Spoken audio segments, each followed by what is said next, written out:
Isengesho ry'Umwami Mutara wa gatatu Rudahigwa ryo kwegurira Kristu Umwami u Rwanda n'ingoma y'u Rwanda no kumuragiza ubutegetsi bwarwo.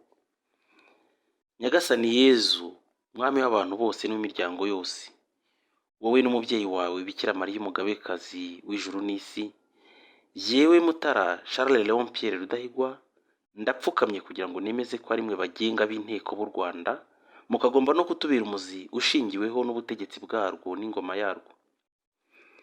Nyagasani Kristu Umwami niwe warwiremeye, uruha abategetsi bo kurugenga mu izina ryawe. Ugumya kurugwiza uruyobora ku ngoma nyinshi rutarakumenya. Igihe wabirindiriye ubonye kigeze, uruha kongeramo ingoma yawe, uruzanamo intumwa zawe zo kurugwizamo urumuri rw'amahame abeshaho iteka. Urwoherezamo kandi abo kururera ngo barwigishe ubutegetsi, barutoza amajyambere y'ibyiza bikiza byose hano munsi. Natwe Abanyarwanda twese twemeje ku mugaragaro ko tukuyobotse, ukabura umwami wacu. Twakiranye icyubahiro amahame abeshaho y'ubwami bwawe. Mwimanyi, nguhaye igihugu cyanjye cyose, abo tuva inda imwe nanjye ubwanjye. Abagabo barutuyemo ubaha umutima w'ubudacogora mu ishyaka barurwanira ryo kurushyira imbere no kurukomezamo amahoro wazaniye isi yose. Ubavanemo imico ya kera yo kugirana nabi no guhuguzanya no kubeshyerana no kwiba no kwambura n'izindi ngeso mbi zose zidahuje n'ubuvandimwe wifuza kubona bwirambuye imbere yawe.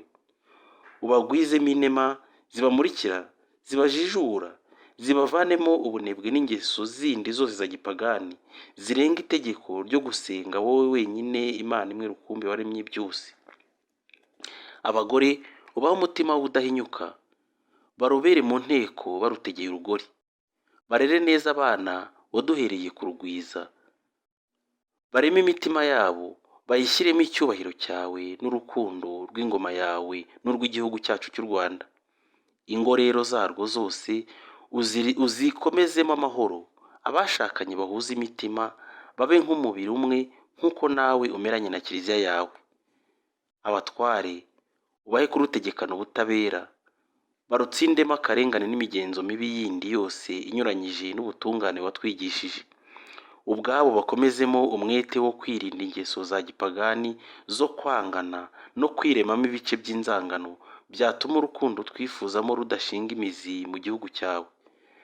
Ubatsindire kuryaryana mu migenzereze yabo, ubatsindire guhendana ubwenge no guhemukirana mu nama bajya zo kugutunganyiriza u Rwanda wabaragije.